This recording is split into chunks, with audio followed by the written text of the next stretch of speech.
মজা আছে মাম্মি, অনেক মজা। এই গরু গোস্তটা অনেক সুন্দর হয়েছে। তুমি তো যেদিন আসলাম তার 2 দিন পরেই তো তুমি চলে যাইতে চাইলে, মানে কোনো খাবার টেস্ট না করে। জায়গায় নতুন জায়গায় আসলে গোছাইতে একটু টাইম লাগে। যে কটা মানে তরকারি রান্না করছো, মানে বাংলাদেশে যা খাইছি খাইতে মন চায় নাই, এত সুন্দর করে রান্না করছো। বাট এখানে যা রান্না করতেছো তাই মানে খুব ভালো লাগতেছে। আসলে মানে হচ্ছে যে খাবারগুলো কিন্তু অনেক মজা, অনেক মজা। গরুর মাংস কেমন লাগতেছে? আমরা তো 2 দিনে হতাশ হয়ে গেছিলাম যে আসলে এখানে বাংলাদেশের মতো কিছু খাইতে পারবো কিনা। তুমি বাংলাদেশে যে গরুর গোশত রান্না করো এর চেয়ে হাজার কোনো বেটার হয়েছে এখন, ঠিক আছে? ভোজন হইলেও অনেক মানে সুস্বাদু লাগতেছে। আর এখানে যা খাই, যে এটা মাংসটাই আসলে আর কি মজা। আর হচ্ছে যে আর এখানে যা খাই পেটে গ্যাস হয় না। এটা দেখছো বাংলাদেশে মানে যাই খাইছি মানে পেটে গ্যাস খাইতে পারি নাই। এখানে 1 প্লেট ভাত খাইতে মানে খাওয়ার পরেও মনে হয় যে আরো খাই। তুমি খাও, অনেক পুষ্টি, খাবারে কোনো ভেজালই অনেক নেই। মজা। খুব মজা লাগতেছে। আমার গরুর না মাংস আসলে অনেক প্রিয়। এখানে আমার মানে একটা সমস্যা কি জানো, মানে গ্যাসের মেডিসিন গুলা যে আমরা আনছি ওগুলা কাজেই লাগবে না, তাই না? মোটামুটি কিন্তু খেয়ে দিয়ে আর কি মজা আছে আর কি। আমার কাছে তো আমি এখন পর্যন্ত যতগুলো খাবার খেয়েছি সবগুলো মজা লাগছে। চলাফেরা সবকিছুটাই মজা হ্যাঁ, এখানে। মাংসটা কি মানে রান্নার কথা বাদ দাও, এমনি মাংস মজা কেমন? তো রান্না এমনি সুন্দর আগের থেকে। কি বাবা আরো খাবে? তোর খাও, কোক তোমার জন্য আনছি, খাও। আসলে মাংস মজা হয়েছে অনেক। অনেক মজা হয়েছে, রান্না অনেক সুন্দর। কিন্তু রান্না সেরা প্রতিযোগিতায় যদি পার্টিসিপেট করো তাহলে আমার মনে হয় ফার্স্ট হবে। আল্লাহ, একটু বেশি বেশি বলতেছো। না বেশি বেশি না, যা রিয়েল তাই। কারণ তুমি জানোই আমাদের দ্বারা অভিনয় হয় না, বাস্তববাদী লোক সবসময় সত্য কথা বলে, যেটা হয়ে ওঠে।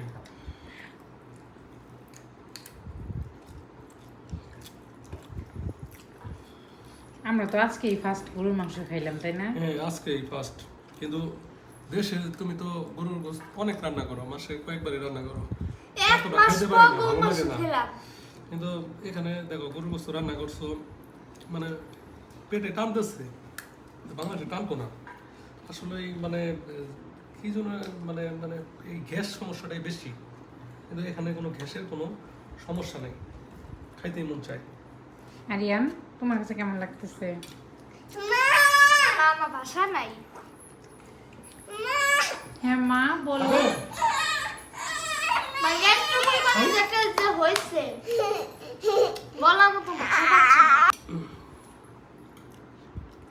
যাক, এই দেখো। তোমার যে মজা লাগতেছে এটাই আসলে আমার শান্তি লাগতেছে। অনেক মজা মানে রান্না লাগতেছে। করার পরে যখন আসলে একটু প্রশংসা পাই অনেক ভালো লাগে। তোমার সবকিছুই তো আসলে অসাধারণ লাগে সবকিছু। এই তরকারি কালারটাও কিন্তু সুন্দর হয়েছে, তাই না? কালারও সুন্দর হয়েছে। তারপরে দেখো তেল, বাংলাদেশে কিছু রান্নাগুলো তেলে বন্যা বৈশা যায়। হ্যাঁ হ্যাঁ, এখানে হালকা একটু তেল দিছো, দেখো অনেক সুন্দর, মানে খাইতে খুব মজা লাগতেছে। আর তাছাড়া আসলে এখানে আমরা খাওয়া দাওয়ার জন্য এই বাংলাদেশে ব্যাক করতে চাইছিলাম। এখানে আসলে খাওয়া দাওয়াটা প্রথমে এসে বুঝে নেই, তবে আস্তে আস্তে সব কিছু বের করছি কোথায় গেলে মানে আমরা আমাদের মতো করে মানে পছন্দসই মানে ই করতে পারবো, বাজার করতে পারবো, সেগুলো আস্তে আস্তে বের করে ফেলাইছি। এখন আর সমস্যা নেই, এখন দেখো তুমি গুছাই নিছো, সব কিছু এখন ইজি হয়ে যাবে, বুঝছো? এখানে খাওয়া দাওয়ার সমস্যা নাই, আসলে আমাদের এখানে পরিচিত কেউ ছিল তুমি না। দেখো রাস্তাঘাটে কোনো ময়লা নাই, তুমি সারাদিন হাঁটো, মানে ঘামো শরীরে, কিন্তু গন্ধও আসে না, ময়লাও আসে না। তুমি যদি 2-4 দিন 5 দিন গোসল না করো তারপরে মনে হয় না যে তুমি গোসল করো নাই, ঠিক আছে? খারাপ কিন্তু লাগে না। না, এখানে এসে আসলে আমরা অনেক কিছুই মানে আমাদের ভালো লাগতেছে আর কি, পরিবর্তন পাইতেছি অনেক কিছু। আর এখানে দেখো মানসিকভাবে, বাংলাদেশের মানসিকভাবে খুব সমস্যা ছিল। রাস্তায় গেলে মনে হয় যে কে বিপদে ফেলায়, কে মানে ই করে। আর এখানে মানে নির্ভয়ে চলা যায়, রাত 12টা 1টা নাই, মানে নির্ভয়ে চলা যায়, কোনো সমস্যা নেই, কেউ কারো দিকে তাকায় না, কারো কেউ ক্ষতি কাউকে করার নিয়ে চেষ্টা জাজমেন্ট করে না। তুমি হচ্ছে বুঝছে? যেভাবে ইচ্ছে সেভাবে আসলে বাইরে যেতে পারো, বাইরে যাওয়ার জন্য তোমার আলাদা করে রেডিও মানে না হলেও চলে, ঠিক আছে? এখানে আসলে জাজমেন্ট নাই, এটা আসলে ভালো বাংলাদেশে লাগে। দেখো কতটা ভয়ে ভয়ে চলা লাগছে লাস্ট 1 বছর, অনেক ভয়ে চলছে। আমার সাথে জীবনে অনেক কিছু ঘটে গেছে আসলে বাংলাদেশে, মানে থাকাকালীন মানে 1 বছর, লাস্ট 1-1.5 বছর আমি মানসিকভাবে খুব মানে সমস্যায় ছিলাম। আমার মানে কোনো কিছুই ভালো লাগতো না। বিদেশে আসছে অন্তত মানসিক শান্তিটা পাইতেছি, আর কিছু না পাইলেও ধরো যে মানসিক শান্তিটা পাইতেছি। সামনের দিনগুলো আল্লাহ যেন মানে মনের আশাগুলো পূরণ করে দেয়। দোয়া মানে সবাই আমাদের জন্য দোয়া করবেন যাতে আমরা সামনের দিনগুলো খুব ভালোভাবে মানে চলতে পারি। আল্লাহ যেন দয়া করে। সালাদ না এখানে অন্তত মানসিকভাবে খুবই ভালো আছে। আলিশা বুড়ি আলিশা তুমি খাও, খুব খাও।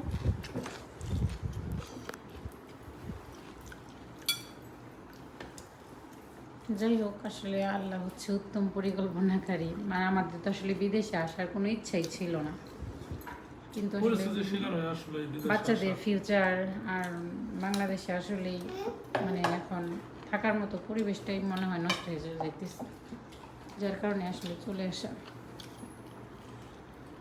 ওকে এত দিও না, ওকে আমি ভাত খাওয়াবো তারপরে খাবে। একটু খাও, আসলে না। অনেকক্ষণ ধরে খাচ্ছে কিন্তু। আরিয়ান তাড়াতাড়ি খাবার শেষ করো।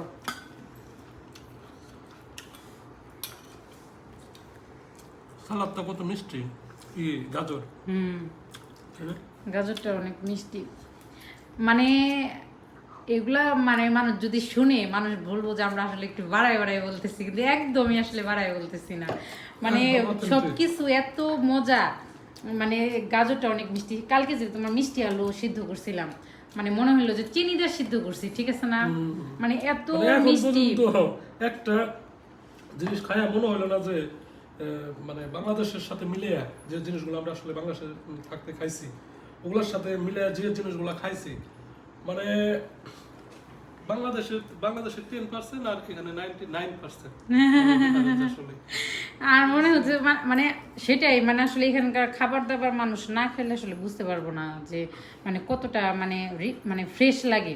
একদম ফ্রেশ fresh। লাগে আর হচ্ছে খাইতেও মজা লাগে, প্লাস হচ্ছে পেটে কোনো রকম অসুবিধা নাই, গ্যাস নাই, Gas নাই। খাওয়ার পরে কোনো অস্বস্তি লাগে না। সব মিলিয়ে আসলে আমার তো ভীষণ ভালো লাগতেছে।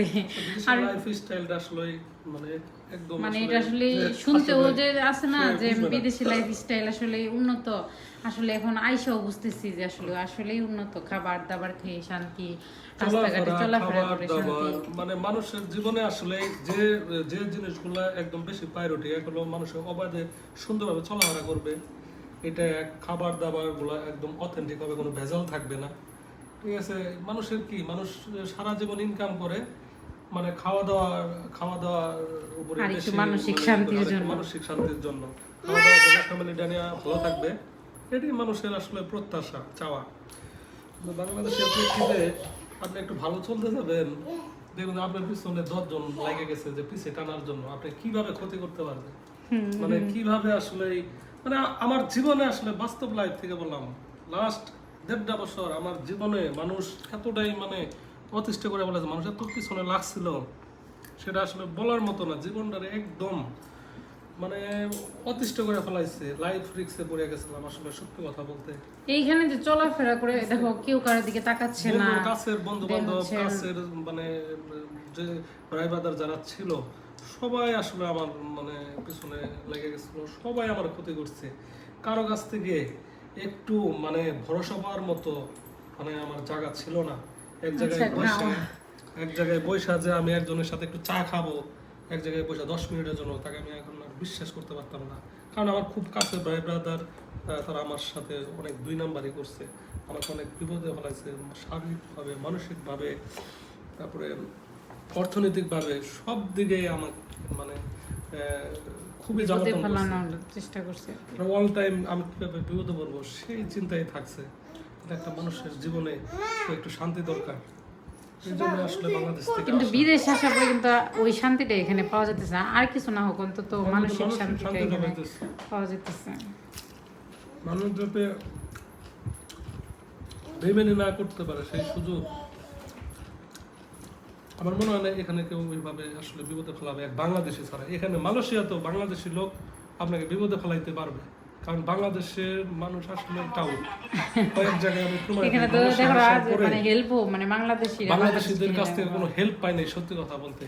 এখানে আপনার চাইনিজটাও অনেক মানে অনেক ভালো, ঠিক আছে। বাংলাদেশি একজন মানুষ ওদের আপনি ব্যবহার হেল্প একদম করতে যাবেন, আপনি উল্টা আরো বাস দিবে। কারণ আমি একবার এয়ারপোর্টে আপনি ধরেন যে পিক আপ করতে গেছি, এয়ারপোর্টে আপনি গ্র্যাবে ভাড়া ধরেন যে 70-80 টাকা, সেই ভাড়া আমাকে মানে 300 টাকা দেওয়া লাগছে। মানে কি বলবো, বাঙালিদের কাছে একটু ধরেন যে সহানুভূতি দেখাবে যে না ভাই এখানে 100 টাকা ভাড়া, তোমার কাছে 20 টাকা কম নিলাম, তাহলে ভালো লাগতো। কারণ একটা দেশে ঘুরতে আসছি, মানে যদি বাঙালিরা একটু হেল্প করতে, বাঙালিদের কাছ থেকে একটু হেল্পের জন্য যাবেন, দেখবেন যে আপনি উল্টা আরো বিপদে মানে ফেলাবে, বা উপকার তো আসবেই না, আরো বিপদে মানে ফেলাবে। এই যে এখানে একটা বাসা নিতে গেছি, অনেক ব্লগার দেখছি তাদের পেজে 400-500 ফলোয়ার, তাদেরকে নক দিচ্ছি যে আপু যে একটা বাসা নেওয়া দরকার, কিভাবে আসলে বাসা নেওয়ার প্রসেস যদি একটু বলতেন। সেও কিন্তু পারতো যে কার মাধ্যমে বাসা নিতে হবে, সে একটা লিঙ্ক দিতে পারতো, কিন্তু ভাই দেয় নাই। ওরা আমরা 2-3 দিন ঘুরছি, যখন দেখলাম যে আসলে সরাসরি বাসা নেওয়া যায় না, তখন বুঝলাম যে এটা এজেন্টের মাধ্যমে নিতে হবে। সেই এজেন্টটা আমি কই পাবো, পরে মাথায় তুলে দেখলাম অনলাইনে আগে সার্চ করি, অনলাইনে সার্চ করে এজেন্টের সাথে কন্ট্যাক্ট করে বাসা দেখে ধরেন যে তারপরে বাসা নিছি। আর এই জিনিসটা আমার লাগছে 3-4 দিন। এক হচ্ছে যে হোটেলে ছিলাম 11 দিন, আমার 2-3 দিন সময় ছিল।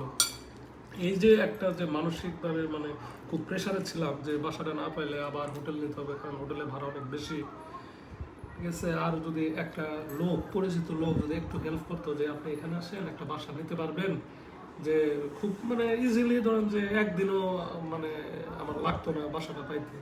কিন্তু আমাকে অনলাইনে খুঁজে এজেন্টের মাধ্যমে সেখানে ডিপোজিট করতে হয় অনেক টাকা। এই যে একটা মানে অনিশ্চিতের উপরে তার সাথে যে মানে ডিল করছি, এটাও তো একটা পেইন। আর যে একটা ভালো সৎ যদি বাঙালি থাকতো, একটু হেল্প করতো, ওর তার টাকা পয়সাতে হেল্প করা লাগবে না, বা জাস্ট একটা তথ্য দিয়ে ইনফরমেশন দিয়ে হেল্প করবে, এতটুকু হেল্প এই দুনিয়ায় কি বলবো বাঙালিদের কাছে পাওয়া, বাংলাদেশ থেকেও আসলে পাই নাই, এই বিদেশের বাড়িতে এসে যে একটা বাঙালির কাছ থেকে হেল্প পাবো মানে আসলে পাইনি। মানে খুবই আসলে মানে নিজের কাছেও খারাপ লাগে যে এটা কোন দুনিয়ায়। আর আমরা বাংলাদেশের মানুষ এরকম মানে অন্য কান্ট্রির মানুষের সাথে কথা বললে তো অনেকটাই মানে হেল্পফুল, অনেকটা হেল্প পাওয়া যায়, অনেক হেল্প করে। হ্যাঁ, তুমি দেখো মেট্রোতে বলো যেখানেই বলো, বাচ্চা কুলে নিয়ে দাঁড়ায় থাকলে ওরা সাথে সাথে সিটটা ছেড়ে দেয়। তারপরে দেন হচ্ছে যে তুমি লিফটে উঠতেছো, বাচ্চা কুলে নিয়ে আসো, তারপরে ওরা হচ্ছে আগে যাইতে দেয়, যে কোনো কারের সামনে মুরব্বী বলো বাচ্চা নিয়ে দাঁড়ায় আছে, কোনো লোক একটা মেট্রো থেকে মনে করো যে সরে স্পেস দিবে না। এটা আমি কয়েকবারই দেখছি, আমি কয়েকবার গেছি ঢাকাতে। এখানে যতবার মেট্রোতে চলাফেরা করলাম কি হইলো যে ওরা মানে ওঠার সাথে সাথে ওরা সিটটা ছেড়ে দেয় বাচ্চা কোলে নিয়ে থাকলে। তারপর হচ্ছে যে কোনো কারের সামনে তুমি যদি দাঁড়াও, রাস্তা পার হওয়ার সময় কারের সামনে যদি তুমি দাঁড়ায় থাকো যে কার আসতেছে আমি পড়ে যাই, ওরা কিন্তু কার থামাই ওরা বলে তুমি যাও আগে, তাই না?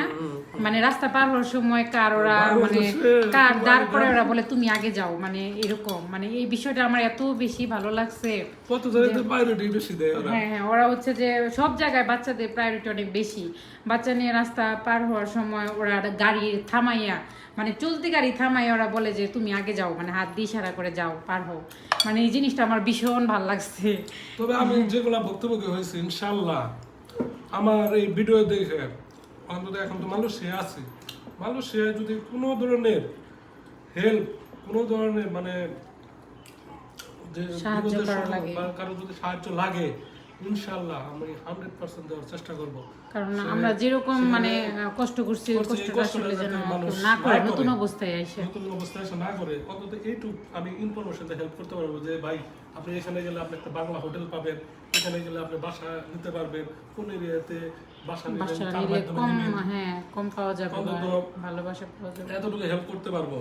কোন জায়গা থেকে আপনার সুবিধা হবে, কোন এরিয়াতে আপনার মানে কাছাকাছি হবে। ধরেন যে একটা স্কুলেও যদি আপনার বাচ্চা ভর্তি করান, সেটা কত দূর বা কাছাকাছি এগুলো ইনফরমেশন আমি দিতে আমরা পারবো। মোটামুটি এখন তো সবকিছুই সবই মানে মোটামুটি আমি মানে ইয়া করে ফেলছি, চিনে ফেলছি, জেনে বুঝে ফেলছি। ফেলছি। আবার ধরেন যে মালয়েশিয়া এসে অনেকে ধরেন যে থাইল্যান্ডের ভিসা করবেন, তারপরে আপনি সিঙ্গাপুরের ভিসা করবেন, এটা কোথা থেকে এগুলো করলে কোথা থেকে কিরকম করতে হয়? হয় অনেকে জানে না। আমরাও এর আগে মালয়েশিয়া আসছিলাম, সিঙ্গাপুরে ভিসা করতে চাইছিলাম, আমরা এজেন্ট ঠিক খুঁজে পাইনি, পরে আবার চলে গেছি। কিন্তু এবার আমি সবকিছুই নিজে সবকিছু বের করছি। সবকিছু বের করে কোথা থেকে আপনি ভিসা করতে হবে, সিঙ্গাপুরে ভিসা করতে হলে এম্বাসি থেকে আপনার একটা সিঙ্গাপুরের লেটার নিয়ে আসতে হয়। মানে ওখানে গেলে ওখানে বাংলাদেশের দালালের অভাব নেই। ওখানে আপনি যদি একটা লেটারের জন্য লাগে 65 RM, মানে আপনার এক কাছে কথায় 100 হ্যাঁ টাকা minimum নেবে। মানে এক কথা হচ্ছে বাঙালি যেখানে আছে অসুবিধা সেখানেই অসুবিধা আছে। সেখানেই। ঠিক আপনি আছে। একদম হেল্প করবেন না টাকা ছাড়া। আপনি হ্যাঁ। minimum তবে 100 এইদিকে টাকা নেবে। চাইনিজ, জাপানিজ আর অন্যান্য কান্ট্রি যে ফরেনার মানুষ, তারপরে আপনার বাচ্চা সবগুলোই আসলে বাচ্চা পড়তে পারবেন, ব্যবহার পড়তে অমায়িক। পারবেন, ইন্টারন্যাশনাল স্কুল, কোনো বাঙালি ওরকম ভাবে কোনো ইনফরমেশন জানে না। ওরা এখানে চাকরি করে এর ভিতরে সীমাবদ্ধ। ধরেন একটা শপে চাকরি করতেছে, ওই শপের বাহিরে ওরা কিছুই জানে না। কোনো আর তথ্য জানলেও দিতে বলে পারে না। আর জানলেও মানে হয়তো বা ওরকম ভাবে বলে না। একটু যাই হোক, নিজের ব্যাপার না। মনে করে। সব থেকে বড় কথা হয়েছে যে আসলে আল্লাহর রহমত থাকলে আসলে সবকিছুই সম্ভব। আল্লাহর রহমত ছিল বলে আসলে নিজে নিজে দেখো আমরা এত ভালো একটা রেসিডেন্সে লাক্সারি একটা বাসা পাইছি। যদিও আমাদের বাসা ভাড়াটা অনেক বেশি, আসলে আমরা তো সেই বাসায় থাকতে পারিনি, এটা হচ্ছে একটা প্রবলেম। তো আমাদের মানে লাক্সারি এইরকম একটা রেসিডেন্স, আমাদের কমিউনিটিটা এত সুন্দর, এইরকম একটা রেসিডেন্সে আসলে যে আমরা বাসা পাইছি, এটা আসলে আল্লাহর আমার এক রহমত ছাড়া পরিচিত কিছুই লোক, না। তার আল্লাহর হচ্ছে রহমত ছাড়া বাসার কিছুই কথা না। বলছে, উনি অনেক এখানে মনে হয় 15-20 বছর ধরে থাকে। উনি আমার কি করছে, এক দেওয়ালে আপনার টুলেট লেখা, আবার ধরেন যে সেল হবে, এখানে সেল আর টুলেট মানে ওরকম দেখা যায় না, কোন জায়গা থেকে যেন ছবি তুলে আমাকে দিচ্ছে ওনাদের সাথে কন্ট্যাক্ট করতে। কিন্তু প্রথমে আইসে আমি কিভাবে বুঝবো যে আমি এটা তো আর বাংলাদেশ না, যে টুলেট এখানে টুলেট দেয়া থাকে না, যে কোনো বাসা নিচে গেলেও সিকিউরিটি এজেন্টের নাম্বারই দেয়। তার সাথে আমি ধরেন যে বাসাটা নিতে পারলাম বাংলাদেশে। কিন্তু এখানে তো তা না, এখানে টোটালি ভিন্ন। এখানে ধরেন যে এজেন্টের মাধ্যমে আপনাকে বাসাটা নিতে হবে। ওই যে পরিচিত লোকটা আমাকে যে টুলেটটা দিল, উনি কি পারতো না যে তার পাশে একটা অ্যাপার্টমেন্ট আমাকে নিয়ে দিতে? আমি তো তার কাছ থেকে বলছি যে আপনার কাছ থেকে আমি টাকাও চাই না, বা আমাকে অন্যভাবে কোনো হেল্পও করতে হবে না, আপনি যা শুধু আমাকে একটু ইনফরমেশন দেন আমি কীভাবে বাসাটা নেব। এতটুক হেল্প মানুষ করে না। আমরা তো বাঙালি, যাক, সমস্যা নাই। আমরা তো আমাদের আসলে আমাদের হেল্প না পাইলাম, ধরেন যে একটু হেল্প মানুষ করতে পারে, এতটুকু মানে করলো না। আর আমি যদি 10 বছর মালয়েশিয়া থাকি, আমার মনে হয় বাংলাদেশ থেকে যত মানে বাংলাদেশে আসবে আমাকে স্মরণ করবে, আমি তাকে হেল্প করবো না এমন আমার মনে হয় না রেকর্ডে থাকবে। ঠিক আছে, আমি চাই মানুষ আমার মতো মানে এতটাই ভুক্তভোগী না হয়, বিপদে না পড়ুক। মানে এখানে আপনি ধরেন যে কোনো কিছু যদি নিজের থেকে জানতে চান, আপনার এক্সট্রা অনেক টাকা খরচ হয়ে যাবে, প্লাস হচ্ছে অনেক বেশি পেইন লাগবে। দুইটা জিনিস। আসলে বিদেশে তোমার ফার্স্ট টাইম আসার পরে এখানে যদি পরিচিত কেউ না থাকে বা কারো হেল্প না পাওয়া যায়, মানে তোমার ধরো যে পুরাই তুমি মানসিক ভাবে ভেঙে পড়বে সে, আর তার এমন একটা অবস্থা হয়ে যাবে যে সে ব্যাক যেতে চাবে বাংলাদেশে। মানে এতটা অসহায় লাগে আসলে। ঠিক আছে, টাকাও নষ্ট হবে অনেক। হ্যাঁ, টাকাও নষ্ট হয় প্রচুর। যাই হোক, সমস্যা নাই। আমরা যেহেতু এগুলো সব আমাদের ভিডিও থেকে যদি আপনাদের মনে হয় যে আমাদের সাথে যোগাযোগ করবেন, আমাদের মানে কোনো এখানে কোনো বিনা স্বার্থে হেল্প করবো, আপনার একটা বাসা লাগবে, বাসা মানে কীভাবে নেবেন সেই ইনফরমেশন আমি আপনাকে দিতে পারবো। আপনি ধরেন যে এক জায়গা থেকে আরেক জায়গায় যাবেন, সেটা কীভাবে আপনি মেট্রো ইউজ করবেন বা করবেন, এগুলো সকল তথ্য আমি আপনাকে প্রোভাইড করতে পারবো আপনার জন্য সহজ। এবং এখানে তো ধরো যে সবকিছুই উন্নত, আসলে বুঝতে একটু মানে সময় লাগে, জাস্ট সময় লাগে। বাট যখন আসলে বোঝা হয়ে যায়, জানা হয়ে যায়, তখন আসলে লাইফটা এত ইজি লাগে, এত সুন্দর লাগে আসলে বলার। আপনি হাইটে যাইতে আপনার 5 মিনিট লাগবে। আপনি যদি গ্র্যাব কিংবা ট্যাক্সি, গ্র্যাবটাও কমই পাওয়া যায়, কোনো একটা ট্যাক্সিতে যদি আপনি উঠেন, আপনি ধরেন 5 মিনিটের রাস্তা ভাড়া, যেখানে আপনার বাংলা টাকাই বলি, ভাড়া যেখানে ধরেন যে 100 টাকা, সেখানে আপনার 1000 টাকা নেবে। এরকম ট্যাক্সিটা মূলত বেশি আপনি ধরেন যে তামিল ড্রাইভার থাকে, এরা আসলে একটু অন্যরকম। এরা আমি টুইন টাওয়ার থেকে জাস্ট বুকিত বিনতান গেছি, গ্র্যাবে ভাড়া হচ্ছে আপনার 8 টাকা বা 10 টাকা, সেই ভাড়া আমার কাছে 40 টাকা নিচ্ছে, মানে 30 টাকায় বেশি নিচ্ছে। 30 টাকা এটা তো মালয়েশিয়ার টাকা বললা, মালয়েশিয়ার টাকা মানে হচ্ছে 30 টাকাতে গুণ করলে যা হয় আর কি। বাংলা টাকায় 300 টাকা, ধরেন 300 টাকার ভাড়া সে আমার কাছ থেকে 1200 টাকা নিচ্ছে। তা না বুঝলে ধরেন যে দেন অর্থনৈতিকভাবে কতটা মানে ক্ষতিগ্রস্ত হইতে হয়। মানে ক্ষতি হইতে হয়। হ্যাঁ, ঠিক আছে, সমস্যা নাই। আসলে আচ্ছা, আমি তো এখন আর সব হচ্ছে কিছু যে এসে আমি জেনে এখানে শুনে তো গেছি। বাচ্চা ইন্টারন্যাশনাল স্কুলে ভর্তি করাবো, এই জন্য আসলে আসা।